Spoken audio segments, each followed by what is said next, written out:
ได้คนดีคือภาระอื่นคงดีขึ้นตามขอเจริญสุขสวัสดีกับบรรดาท่านผู้ฟังทั้งหลายที่กำลังรับฟังสถานีวิทยุพระพุทธศาสนาซึ่ง 104.50 เมกะเฮิรตซ์ซึ่งตั้งอยู่ที่วัดไฟหินตำบลสุเทพอำเภอเมืองจังหวัดเชียงใหม่ซึ่งก็เป็นประจำทุกคืนวันเสาร์วันอาทิตย์ณเวลาดีๆตั้งแต่ 20:00 นกว่าประมาณเป็นต้นไปหลังจากที่จบข่าวตั้งพระสำนักก็จะพบกับรายการส่องธรรมซึ่งดำเนินรายการโดยอาตมาภาพพระครูโสพลปริยัติผู้ช่วยเจ้าอาวาสวัดพระสิงห์วรมหาวิหารเลขานุการรองเจ้าคณะจังหวัดเชียงใหม่ซึ่งก็ได้นำนาสาระธรรมะขององค์พระสัมมาสัมพุทธเจ้าพร้อมถึงข่าวสารความเคลื่อนไหวตั้งคณะสงฆ์จังหวัดเชียงใหม่ของคณะสงฆ์ภาค7คณะสงฆ์บนเหนือหรือว่าคณะสงฆ์16จังหวัดภาคเหนือตั้งแต่จังหวัดนครสวรรค์ขึ้นมาจนถึงเหนือสุดของประเทศไทยคือจังหวัดเชียงรายแล้วก็ตั้งแม่ฮ่องสอนก็ได้พบได้เจอกันซึ่งในค่ำคืนวันนี้ก็เป็นคืนอาทิตย์ที่9เดือนมิถุนายนปีพุทธศักราช 2562คืน7 ค่ำเดือน9นะซึ่งก็เหลือเวลาแห่งประมาณสักเดือนกว่าๆแต่ก็คงจะได้ถึงเทศกาลเข้าพรรษาฉะนั้นก็ในช่วงนี้ก็ฟ้าฝนก็ตกลงมาหลายที่หลายตั้งแล้วก็สิ่งที่หลังจากที่ฝนตกธรรมชาติก็จะเริ่มคืนสู่ความเขียวสะอุ่มพุ่มสวยพอแลดังใดก็จุ่มเย็นไปยมดโดยเฉพาะในช่วงนี้ก็กำลังฮิตก็คือเห็ดถอบแล้วก็หลายสิ่งหลายอย่างจากนั้นก็ถึงเห็ดถอบนี้ก็มีถึงเห็ดบ้านเห็ดเมืองของเฮาหรือว่าเห็ดที่นำมาจากต่างประเทศซึ่งการทานการกินการรับประทานก็ต้องระมัดระวังเพราะว่าเห็ดนั้นก็ถ้าเราเป็นผู้ชำนาญการก็สามารถที่จะดูออกบอกได้แต่ถ้าบุคคลที่บ่เคยมีประสบการณ์บ่เหมือนตัวอุ้ยแม่อุ้ยก็อาจจะเอาเห็ดพี่น้องมาหลาย มากินโดยความรู้เท่าบ่ถึงการก็ได้แต่จะได้กระตามบรรดาท่านผู้ฟังทั้งหลายธรรมชาติก็พยายามแบ่งสรรปันส่วนคือความยุติธรรมกับสรรพสัตว์ที่เกิดมาในโลกนี้อย่างเท่าเทียมกัน1 นาทีก็มี60 วินาที60 นาทีก็เป็น1 ชั่วโมงต่อ4 ชั่วโมงก็เป็น1 วัน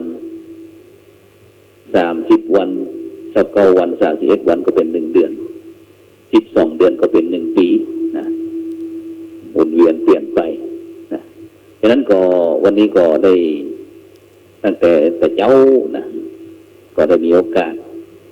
ได้นำคณะกรรมการตั้ง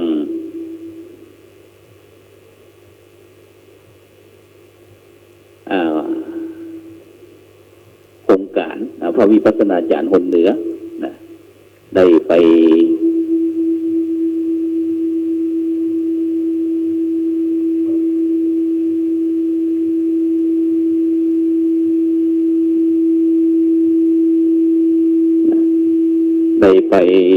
ร่วมทำบุญที่วัดพระธาตุสีจอมทองโดยเฉพาะเพราะว่าจะเป็นท่านอาจารย์พระครูวิวิตประชานุกูลท่านพระมหาสิทธิชัยชัยสิทธิพร้อมทั้ง พระสงฆ์องค์เนนคณะกรรมการโครงการนั้นพระวิปัสสนาจารย์รุ่นที่9ก็คือปีที่แล้วได้ไปร่วมเป็นเจ้าภาพถวายภัตตาหารเพลภัตตาหารเพราะว่าเป็นฉันวันละมื้อที่วัดพระธาตุสีจอมทองซึ่งปีนี้นั่นก็โครงการอบรมพระวิปัสสนาจารย์คนเดือนก็คือคณะสงฆ์ภาค4ภาค5ภาค6ภาค7ก็คือ16จังหวัดตั้งแต่นครสวรรค์ขึ้นมาเนี้ยเพิ่นก็ได้ส่งบรรดาเจ้าคณะพระสังฆาธิการต่างๆเพื่อที่จะเข้ามาร่วมอบรมเป็นพระวิปัสสนาจารย์ก็คือว่าเป็นอาจารย์ด้านวิปัสสนาโดยได้ความอนุเคราะห์สงเคราะห์จากพระเดชพระคุณหลวงปู่พระพรหมมงคลหลวงปู่ทองสิริมังคโลปีนี้นี่ก็มีจำนวนประมาณ250 ลูกประมาณ250 ลูกซึ่งก็ตอนนี้ก็ได้อบรมมาตั้งแต่วันที่28พฤษภาคมเป็นต้นมาวันนี้ก็วันที่9แล้วก็10 กว่าวันละ10 กว่าวันละอาจารย์ก็เหลือเวลาประมาณ30 กว่าวันประมาณเดือนหนึ่งประมาณเดือนหนึ่งก็จะจบโครงการดังนั้นก็อยากจะประชาสัมพันธ์เชิญชวนกับบรรดาพ่อแม่พี่น้องบรรดาท่านผู้ฟังทั้งหลายไม่ว่าจะเป็นวันสำคัญของตนเองก็ไม่ว่าจะเป็นวันเกิดครบรอบวันแต่งงาน หรือว่าวันที่สำคัญกับคนที่รักของเขาอยากจะไปร่วมทำบุญก็เจริญพรได้ไปที่วัดพระธาตุสีจอมทองได้ซึ่งก็จะมีทางเจ้าหน้าที่คอยอำนวยความสะดวกซึ่งตะวันก็ได้พูดถึงเรื่องปตที่เปิดเพลงของคุณครูสลาคุณวุฒินักเพลงผู้ยิ่งใหญ่ครูบาอาจารย์ผู้ยิ่งใหญ่ซึ่งก็มีหัวใจเป็นชาวพุทธก็ได้แต่งเพลงขึ้นมาเพลงหนึ่งเพื่อที่จะได้ช่วยเป็นกำลังใจให้กับพุทธบริษัท4ได้ร่วมช่วยกันในการที่จะขับเคลื่อนพระพุทธศาสนาในนามของหน่วยอบรมประชาชนประจำตำบลซึ่งมีชื่อย่อตั้งการว่าเป็นอปตที่เขาฟังเพลงว่าบอยปอปลาหัวใจบอยไม้ถ้าเป็นตั้งพระสงฆ์องค์เจ้านี่ก็อปตแปลว่าหน่วยอบรมประชาชนประจำตำบลภายในนายกอบตอบตบอยไม้ก็เรียกว่าองค์การบริหารส่วนตำบลทีนี้เป็นต้นฉะนั้นบรรดาท่านผู้ฟังทั้งหลายถ้าท่านทั้งหลายได้รับฟังเพลงอันมีคุณค่าเป็นเพลงที่มรดกล้ำค่าของเจ้าพูดของเขานี่ก็จะทราบซึ้งในรายละเอียดบอกว่าการตั้งหน่วยอบรมประชาชนประจำตำบลเนี่ยในตั้งแต่ปี 2518โดยการดำริของสมเด็จพระพุทธโฆษาจารย์ฟื้นสุตินทโลอดีตกรรมการมหาเถรสมาคมเจ้าอาวาสวัดสามพระยากรุงเทพมหานครเพิ่นได้เป็นพระมหาเถระที่ได้ดูแลเรื่องการเผยแผ่พระพุทธศาสนาซึ่งสมเด็จพระพุทธโฆษาจารย์ฟื้นสุตินทโลเพิ่นก็ได้วางแนวทางเพื่อที่จะมีวัตถุประสงค์คือพระสงฆ์องค์เจ้าพระสงฆ์องค์เนนเป็นผู้นำในการเผยแผ่พระพุทธศาสนาโดยใช้วัดเป็นศูนย์กลางในการจัดกิจกรรมต่างๆของชุมชนเพื่อที่จะช่วยประชาชนสามารถช่วยเหลือตัวเองได้ตามสมควรในด้านต่างๆซึ่งก็มีด้วยกันใน8ด้านบรรดาท่านผู้ฟังทั้งหลายก็คือเรื่องศีลธรรมวัฒนธรรมเรื่องที่1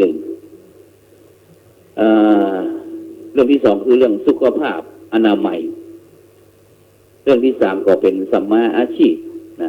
ประกอบอาชีพด้วยความสุจริตสันติสุข อยู่ร่วมกันอย่างพี่น้องพ้องกันฮักกันเหมือนพี่ดีกันเหมือนน้องพ้องน้องกันเหมือนญาติแล้วก็เรื่องที่5คือเรื่องการศึกษาสงเคราะห์คือการช่วยเหลือในการศึกษาโดยเฉพาะบรรดาและเด็กอ่อนรุ่นใหม่นี้คนอาจจะคิดว่าการศึกษาก็คือการจัดการเข้าห้องเรียนซึ่งการศึกษาของข้อนี่ก็คือความรู้ในเรื่องต่างๆในชุมชนในหมู่บ้านบอกว่าจะเป็นเรื่องการเนี่ยให้เนี่ยนาเนี่ยสวนปลูกเห็ดกะเลี้ยงกบกะเลี้ยงป่ากะพักไปกวดกะอย่างต่างๆเหล่านี้บรรดาท่านรู้ก่อนทั้งหลายนี่ก็คือการศึกษาแล้วก็สาธารณสงเคราะห์ก็คือเรื่องการที่จะไปช่วยเหลืออนุเคราะห์สงเคราะห์ด้านบอกว่าจะเป็นกำลังกายกำลังใจในการที่จะพัฒนาโฮงหับโฮงเฮียนพ่องศาลาประจำหมู่บ้านพ่องตูพวกแกอย่าแกประจำหมู่บ้านพ่องในดงในเขาพ่องต่างๆเหล่านี้หรือว่าตามถนนหนทางต่างๆเหล่านี้แล้วก็กตัญญูกตเวทิตาธรรมก็คือเรื่องการแสดงความกตัญญูกตเวทีเมื่อโหว่าทั้งบรรพบุรุษบรรพชนในหมู่บ้านของตนเองโดยจะเป็นทั้งพระสงฆ์องค์เจ้าครูบาอาจารย์ปอุยป่ออาจารย์ทหารเก่าหรือผู้ที่เคารพนับถือต่างๆได้สร้างหมู่บ้านในพัฒนาหมู่บ้านจากรุ่นต่อรุ่นเมื่อท่านทั้งหลายเหล่านั้นได้ล้มหายตายจากตามการเวลาไปแล้วผู้ที่อยู่เบื้องหลังก็คืออนุชนคนรุ่นหลังได้มีการทำบุญสุนทานป้องกันหรือว่าได้ช่วยกันอนุรักษาจารีตประเพณีที่บรรดาท่านผู้มีพระคุณทั้งหลายเหล่านั้นได้กระทำไว้ตั้งแต่เริ่มต้นในการสร้างหมู่บ้านเป็นต้นและปฏิสำคัญคือเรื่องความสามัคคีธรรมอย่างกันก่อช่วยกันลบโลกในการพัฒนาบ้านพัฒนาเมืองพัฒนาวัดพัฒนาวาหรือว่าสร้างเรื่องรังป่าชุมชนกันหรือว่าเรื่องอนุรักษ์รักษาสิ่งแวดล้อมธรรมชาติต่างๆเหล่านี้โดยแก่บอกว่าจะเป็นเรื่องป่าเรื่องน้ำห้วยหนองคลองบึงต่างๆก็ได้ช่วยเหลือเกื้อกูลกันนี่เป็นบอกว่าจะเป็นการร่วมมือกันระหว่างบวรบ้านวัดโรงเรียนราชการต่างๆซึ่งก็จะได้ทำหน้าที่ของตนเองซึ่งก็จะไปรวมกับโครงการหมู่บ้านศิลป์5ที่ตั้งผู้จัดเองได้สนองงานของพระเดชพระคุณหลวงปู่พระบรมมงคลซึ่งได้รับการแต่งตั้งจากมหาเถรสมาคมได้แต่งตั้งหลวงปู่นั้นเป็นประธานโครงการหมู่บ้านศิลป์5หนเหนือแล้วก็ประกอบไปด้วยคณะกรรมการ15ลูก15ท่านซึ่งก็ก็มีผู้จัดเอง1ลูกพร้อมตึงคณะกรรมการแห่ง10กว่าท่านแห่ง13ท่านก็สนองงานของคณะสงฆ์ไทยโดยมหาเถรสมาคมก็จะได้มีการคัดเลือกตั้งแต่ระดับตำบลระดับอำเภอระดับจังหวัดต่างๆที่มีผลงานดีเด่นจังหวัดละหน่วยมีการที่ประกาศเกียรติคุณพร้อมตึงประกาศพร้อมใบประกาศจากสมเด็จพระสังฆราชซึ่งตัวนี้ก็จะมีตึงสำนักงานพระพุทธศาสนาแต่ละจังหวัดวัฒนธรรมตึงฝ่ายบ้านเมืองตึงโรงพยาบาลต่างๆเหล่านี้แม้แต่ทหารตั้งตำรวจต่างๆก็เข้ามาช่วยกันดูแลเพื่อที่จะบำบัดทุกข์บำรุงสุขแก่ประชาชนคนไทยของเราฉะนั้นโดยเฉพาะในปัจจุบันนี้บรรดาท่านผู้ฟังทั้งหลายหลังจากที่บ้านเมืองกำลังคืนสู่สภาพปกติก็คือมีการเลือกตั้งกันไปแล้วบางท่านบางคนก็ว่าคุยกันสนทนากันปรึกษาหารือกันว่าทั้งนั้นเป็นกันนั้นเป็นกันนี้ นะมันดีฉะนั้นมันบ่ดีฉะนี้นะซึ่งก็เป็นไปตามระบอบประชาธิปไตยนะซึ่งโดยเฉพาะนะโดยวิธีการมองนะซึ่งตะกี้ได้บอกว่ามองโลกด้านดีนั้นมีผลหันคนอื่นดีมีกล้าปลูกใจให้เกิดศรัทธาตั้งหน้าทำดีมีคุณมองโลกด้านร้ายกายกลับใจฮับแต่เรื่องเครื่องคุณเหนื่อยนายเลิกล้างทางบุญชีพพุ่นแท้แน่ฉะนั้นเนี่ยบรรดาท่านผู้ฟังทั้งหลายการมองโลกในแง่ดีเนี่ยมันก็จะพบจะเจอแต่เรื่องความดีของกันและกันนะมองโลกในแง่ดีเขาก็จะพบความดีที่มีอยู่ในโลกแต่ถ้าเขามองในแง่ร้ายก็จะเจอแต่เรื่องร้ายๆที่อยู่ในคนทำให้จิตใจมันเศร้าหมองบ่ฟองใสนะมันบ่เบาบางบ่เหมือนกับปุยนุ่นนี่แหละเป็นนิ้วนี่นะฉะนั้นเนี่ยโดยเฉพาะการที่คนเฮาเนี่ยเกิดมาในโลกนี้การกระทำทุกสิ่งทุกอย่างนะจะถูกใจไปอย่างมดมันก็เป็นไปบ่ได้จะในด้านลบงดมันก็เป็นไปบ่ได้นะฉะนั้นมันก็เหมาะอยู่ที่ท่านผู้ฟังทั้งหลายเองนะว่าเขาจะเลือกมองแบบไหนนะถ้าเขาบ่มีคตินะแต่มันก็อคติก็เป็นไปบ่ได้นะอคตินี่แปลว่าเป็นไปบ่ได้คือการพัฒนาอย่างมันก็พัฒนาบ่ได้ความสัมพันธ์ฉันมิตรก็ไปบ่ได้นะถ้ามีอคติก็คือความลำเอียงบอกว่าจะเอียงเพราะความฮักเอียงเพราะความจังเอียงเพราะความกลัวนะหรือว่าเอียงเพราะความหลงผิดนะฉะนั้นเราจะต้องไม่จ้องจะผิดนะก็คืออยู่ด้วยความไว้วางใจกันบ่ระแวงกันพอใจว่าคนนั้นเป็นเช่นนี้คนนี้เป็นเช่นนั้นความจริงเนี่ยทุกคนมันมีตั้งบวกตั้งลบนะฉะนั้นมันอยู่ที่กิเลสตัณหาพาไปนะซึ่งโดยเฉพาะนะความโกรธความเกลียดในสังคมบ้านเมืองของเราเวลาบ้านเมืองของมันมีปัญหาขึ้นมามีการทำร้ายร่างกายกันจนถึงการสูญเสียทรัพย์สินเงินทองแม้กระทั่งชีวิตนะฉะนั้นถ้าประเทศชาติเขาเป็นแบบนี้ก็มันเป็นอันตรายอย่างยิ่งถ้าเขากำจัดบ่ได้เรื่องความโกรธความเกลียดโดยเฉพาะการฆ่าอย่างอื่นนั้นเป็นบาปแต่ถ้าหมู่เขาท่านผู้ฟังทั้งหลายฆ่าความโกรธได้เนี่ยมันเป็นบุญซึ่งเมื่อครั้งสมัยครั้งพุทธกาลมีพราหมณ์ผู้หนึ่งทูลถามปัญหากับพระพุทธเจ้าว่าฆ่าอะไรจึงจะอยู่เป็นสุขแล้วก็ทำอย่างไรจึงจะไม่เศร้าโศกซึ่งองค์พระสัมมาสัมพุทธเจ้าตอบพราหมณ์นั้นว่าโกทังคัตวาสุขังเสติฆ่าความโกรธได้จะอยู่เป็นสุขโกคังคัตวานโสจติฆ่าความโกรธได้จะไม่เศร้าโศกฉะนั้นการจะบอกโกรธกันได้ก็ต้องเริ่มต้นที่มีความเมตตามีความปรารถนาดีต่อกันและกันบ่จ้องจับผิดนะคืออยู่ด้วยความไว้วางใจบ่ระแวงกันทุกคนในหน่วยงานก็คือในประเทศชาติของเขาก็เป็นหมู่เฮาหมดเป็นคนครอบครัวเดียวกันในบ้านในเมืองเขามีปัญหาอยู่อย่างหนึ่งที่บ่เคยมีใครแก้ไขได้ก็แต่พระบาทสมเด็จพระเจ้าอยู่หัวนะรัชกาลที่9พระองค์ได้แก้ได้ก็คือทรงแก้ปัญหาระหว่างเจ้าเขากับเจ้าเฮาทรงทำเจ้าเขาให้เป็นเจ้าเฮาแต่ก่อนนั้นถ้า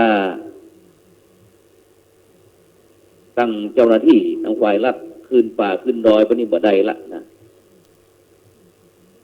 มีปัญหาตลอดแม้กระทั่งเลือดตกยางออกแม้กระทั่งเสียชีวิตนะและจังบนดอยก็ลงตั้งลุ่มบ่ได้ แต่พระบาทสมเด็จพระเจ้าอยู่หัวรัชกาลที่9พระองค์ท่านทรงทำเจ้าเขาคือเป็นเจ้าเขาทุกคนเป็นคนไทยเหมือนกันหมดนะโดยเฉพาะนะใครที่มีความรู้ความสามารถก็ย่อมที่จะมีความเจริญมีฐานะมั่นคงมีทรัพย์สินเงินทองนะแต่คนเราในปัจจุบันนี้ถ้ามีทรัพย์สินเงินทองนักก็มีแต่คนอิจฉาริษยาดังนั้นคนเราจะต้องไม่ริษยาคนขี้อิจฉาริษยาหันใครดีเกินหน้าแล้วทนบ่ได้นะพระพุทธเจ้าบอกว่าอารติโลกนาสิกาความริษยายังโลกาวินาศมันจะต้องมีมุทิตาจิตใครที่ได้ดีเขาก็ต้องยินดีเป็นตัวมันถึงจะเกิดความรักใคร่ซึ่งกันและกันเพราะฉะนั้นเนี่ยบรรดาท่านผู้ฟังทั้งหลายในขณะนี้ท่านทั้งหลายก็กำลังรับฟังรายการส่องธรรมซึ่งดำเนินรายการโดยอาตมาภาพพระครูโสพลปริยัติผู้ช่วยเจ้าอาวาสวัดประสิงห์วรมหาวิหารก็ได้นำนานาสาระธรรมะมาเป็นรางวัลเป็นกำลังใจคือกบรรดาท่านผู้ฟังทั้งหลายไปรับฟังวันละนิดจิตแจ่มใสฟังมากไปก็ปวดหัวเนาะ ฟังเพลงก็ฟังธรรมะก็ซึ่งทุกสิ่งทุกอย่างก็เป็นธรรมะทั้งนั้นบอกว่าจะเป็นเพลงเป็นจ้อยเป็นซอเป็นการอู้กันจากแต่มันอยู่ที่ผู้ฟังถ้าฟังดีมันก็มีคุณฟังบ่ดีมันก็มีโทษอยู่ที่คนฟังฉะนั้นโลกในปัจจุบันนี้มันเป็นโลกไร้พรมแดนนะเป็นโลกที่ไร้ขอบไร้เขตผู้คนที่จะอยู่ในโลกปัจจุบันนี้มีความสุขใดจะต้องเป็นผู้ที่รู้เท่ารู้ทันถ้าโง่บ่เต่าบ่ตันก็บ่มีตั้งกันตั้งแก้นะฉะนั้นเราต้องการความสุขหรือความทุกข์กันแน่เราก็ต้องมาพิจารณาฟังหาเหตุหาผลมันเกิดสติมันเกิดปัญญาแล้วก็นำปัญญานั้นมาแก้ไขในการดำเนินชีวิตของตนเองให้เหมาะสมกับสถานะตนเฮาฉะนั้นขอในช่วงสุดท้ายนี้ก็ได้นำข่าวตั้งคณะสงฆ์วัดประสิงห์วรมหาวิหารก็แล้วกันเนาะเรื่องศูนย์ศึกษาพระพุทธศาสนาวันอาทิตย์วัดประสิงห์วรมหาวิหารก็ได้จัดการศึกษาสงเคราะห์โดยเฉพาะได้นำกุลบุตรกุลธิดานักเรียนตั้งแต่ชั้นป.3 ป.4 เนาะ มาใช้เวลาว่างให้เป็นประโยชน์ในเฉพาะในวันอาทิตย์ตั้งแต่เวลา8 โมงเช้าเป็นต้นไปจนถึงเวลา 15 นาฬิกาหรือว่าบ่าย 3 โมงในภาคเช้าก็จะเรียนเรื่องธรรมะศึกษาสำหรับนักเรียนชั้นป.4 ป.5 ป.6 ขึ้นไปส่วนนักเรียนน้อยๆเขาก็จะเรียนตามสภาพตามตัวผู้เรียนจัดการศึกษาตามตัวผู้เรียนเป็นศูนย์กลางฉะนั้นก็บรรดาผู้ปกครองหรือว่านักเรียนสถานศึกษาต่างๆที่ต้องการที่จะใช้เวลาว่างให้เป็นประโยชน์ก็เจริญพรได้นำกุลบุตรกุลธิดาลูกหลานสันเต้าของท่านมาสมัครเรียนที่ศูนย์ศึกษาพระพุทธศาสนาวันอาทิตย์วัดประสิงห์วรมหาวิหารได้ซึ่งก็จะเปิดในช่วงเดือนประมาณกรกฎาคมปลายเดือนกรกฎาคมต้นสิงหาฉะนั้นก็มีการศึกษาเรียนฟรีบ่มีการใช้จ่ายแถมบุญก็ได้ใส่ก็เต็มนี่ก็คือเรื่องตั้งศูนย์ศึกษาพระพุทธศาสนาวันอาทิตย์วัดพระสิงห์วรมหาวิหารนั้นก็จะได้มีการเลี้ยงเข้านักเรียนด้วยส่วนในภาคบ่ายนั้นก็จะเป็นการเรียนวิชาเสริมเข้ามาเพราะว่าจะเป็นเรื่องภาษาจีนญี่ปุ่นอังกฤษล้านนาดนตรีพื้นเมืองพ่องหรือว่าวิชาศิลปะการวาดเขียนต่างๆฉะนั้นก็ประชาสัมพันธ์เชิญชวนท่านทั้งหลายมาร่วมศึกษาเอาเรียนได้เพราะว่าจะเริ่มเปิดละปีนี้ฉะนั้นก็ประชาสัมพันธ์เชิญชวนท่านทั้งหลายได้มาใช้เวลาว่างเป็นประโยชน์ต่อไปฉะนั้นวันนี้เวลาหมดเวลา นำรายการจากบรรดาท่านผู้ฟังไปก่อนพบกันในวันเสาร์วันอาทิตย์ต่อไปสำหรับในค่ำคืนวันนี้ขอกล่าวว่าธรรมะสวัสดีขอเจริญพร